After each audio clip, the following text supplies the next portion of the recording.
Good morning, everybody. Orange J here with another War of the Visions video, and today's the day we're busting Aileen back out off the bench, master ability 2 engaged, so she's ready to go. If you don't remember, this is what Aileen's master ability 2 looks like. We gained the Earth HP and Earth attack buff, which is really important, just makes these old units at least instantly usable in mono element teams. She also gained 20 initial AP, which is important, and 20 defense pin. She really needed probably some agility and more defense pin, but the question is she viable now? Can she be used? Is she at least moving up from towards the bottom of the UR list? Here's the squad I threw together. Now, to get arena bonuses this week, I'm using Halloween Ryu as well as the Halloween Vision card. Maybe not ideal, but at least the Halloween Vision card is giving us a group agility buff that will help cover her weakness, or one of her weaknesses, one of them, which is agility. Okay, we're also using Eleficarus here. This is 3 flat agility with and another agility buff on it, which isn't great. They don't stack together with the other vision card, but it's fine. We're getting unit attack resist up, and then crucially, pierce attack up, and a lot of attack. So that's the vision card setup here. We're also just going to run Oath of Salvation for another attack buff. Look, here's the thing with Aileen, right? She only does damage. That's it. That's her whole kit. And in fact, if we're talking about like kind of how you're going to use Aileen, what's her AI like, this will explain it. She has one buff, I think, in her whole kit, main jobs, sub jobs, or whatever, that's even worth casting, and that's Sharp Spear. It is an attack and critical hit rate buff. It's a good buff. It's a good buff, so at least it's good. But really, Lancers are bad. It's a bad main job. Lancer's a bad main job. Her sub jobs only also offer attack buffs, one of which drains her own HP. So really, the only buff I care she even considers casting is Sharp Spear. But that's fine because really Aileen is built for Uldoa's Apron, or at least built for a TMR buff on her first turn. Her AI will cast this first, it gives her AP restore, and gives her 50 defense pin to stack with the 20 from her master ability. Like, again, here's the thing. If Aileen's not killing people, what's she doing? She's doing nothing. If Aileen's not killing people, she's not helping you out. And that initial AP, I at least do see what the devs were going for there, giving her that initial AP, because the AP 5% restore on Apron is not super great. It's just a little bit of restore. So those stack nicely. Okay, that's enough. Here's the squad. Here's the build. It's pretty simple. Max damage. If we look at her stats, 90 agility, that's decent. 1311 attack. Okay. Can we kill people? Can she do it? We're going to test it out. Ideally, in Arena, we would look for a counter element matchup. Lightning is not exactly all over the place right now. You can find some lightning kind of sprinkled in. Here's a cloud sprinkled in with a fire team, so let's hit this. My initial thoughts on this fight before we go in.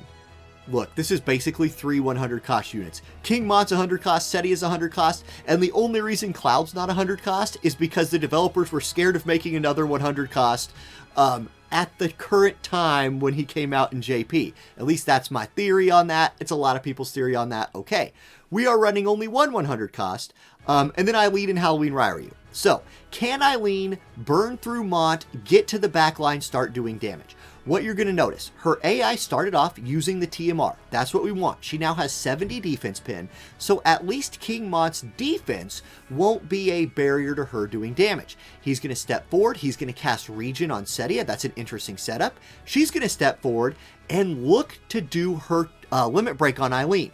Can Aileen survive? She only has about 6,200 HP. She does. She does survive, and now here's her counterattack. She's going to go with Piercing Impulse, 4,100 damage onto the tank. That's not terrible, but, like, again, if Aileen's not doing damage, what more is she bringing? Okay, it's King Mont's turn. He's going to look for... He's busting out the limit break, you guys. He's calling his dad back from the grave, just like we called Aileen off the bench. He lands the Berserk on Ryu, which is pretty devastating to our team, honestly. Ryu's going to get popped by Setia, and now Ryu is in auto attack mode. Okay, if you know anything about Zombie Ryu, you know that his auto attacks are not the highlight of his kit.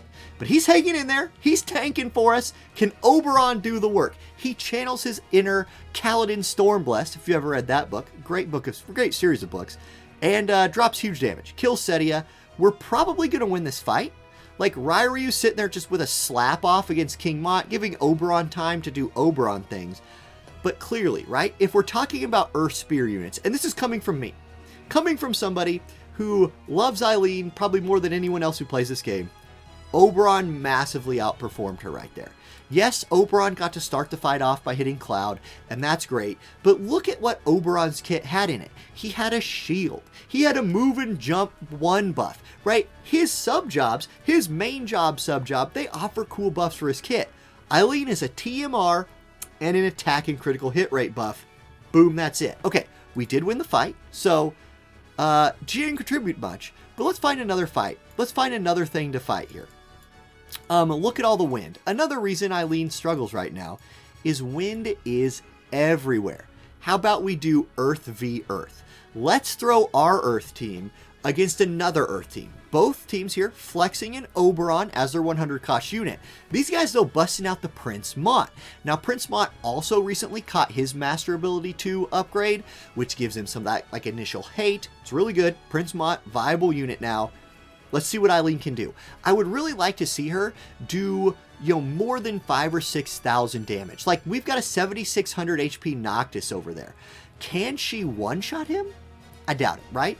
I doubt it. But at least we're getting the Earth Element attack and HP buff from all 3 of our units. That alone, at least, Eileen's buffing Oberon. That's something, right? Okay, enemy Noctis moving forward. He's going to go with Skyhammer. 4,600 damage with CT down. That's a big ouch. Their Oberon is going to start the fight by limit breaking our Oberon. So this is an ouch. Let's see what happens here.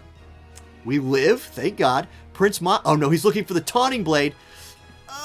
Okay. Aileen is down. She didn't even get to do damage. So can Oberon and Zombie Ryu win this for us? I don't know. Our Oberon's going to do the same thing that their Oberon did to our Oberon. Did ours do better?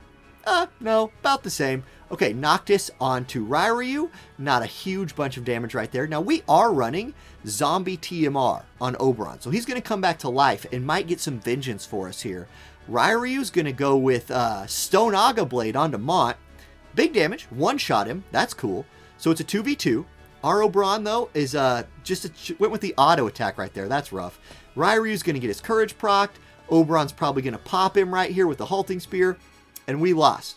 And like, here's the thing about that loss. Man, Aileen died really early.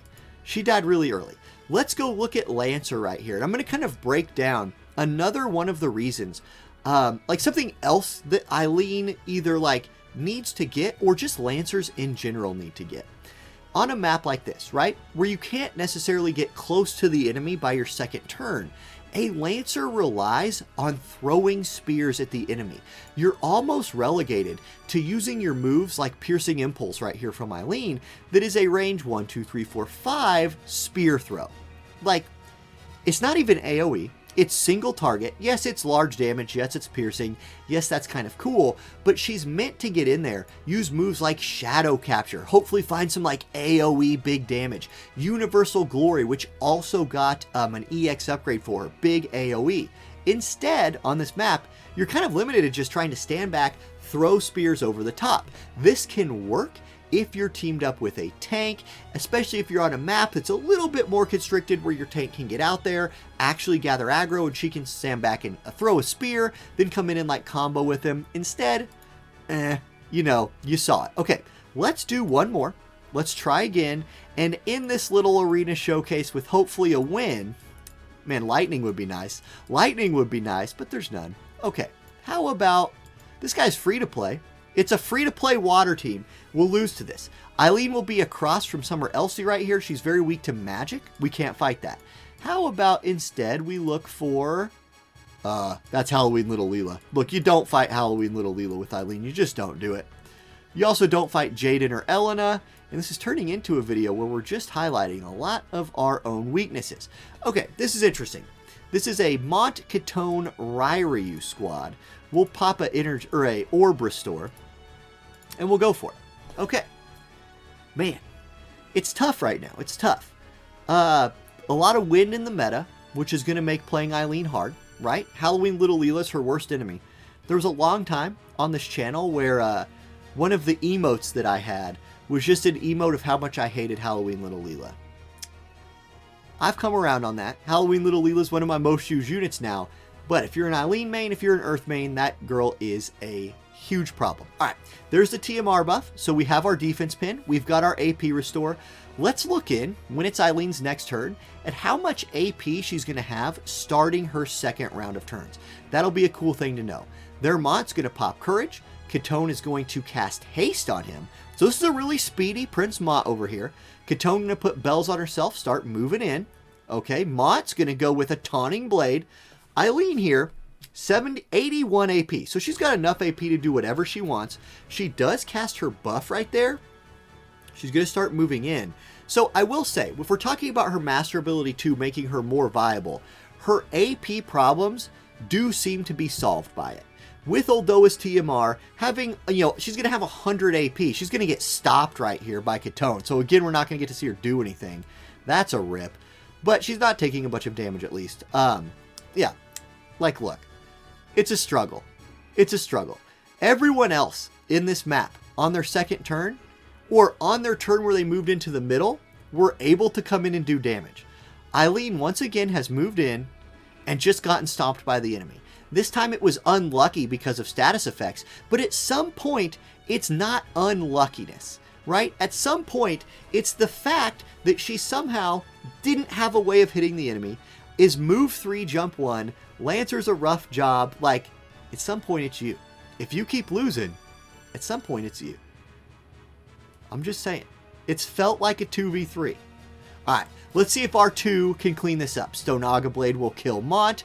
Ryryu will then group with Oberon, but Oberon kills their Ryryu. He stays dead. We win, so that's good. But again, Aileen got carried. Okay, so that's going to be today's video over Aileen. I just think, like, her Master Ability 2 fell a little bit short of covering her gaps. Some more agility, maybe some move. Like, maybe she could have been made into a true, like, brawler. Let her get in there and fight. Give her move jump +1 or something like that. Instead, there you go. Proof's in the pudding.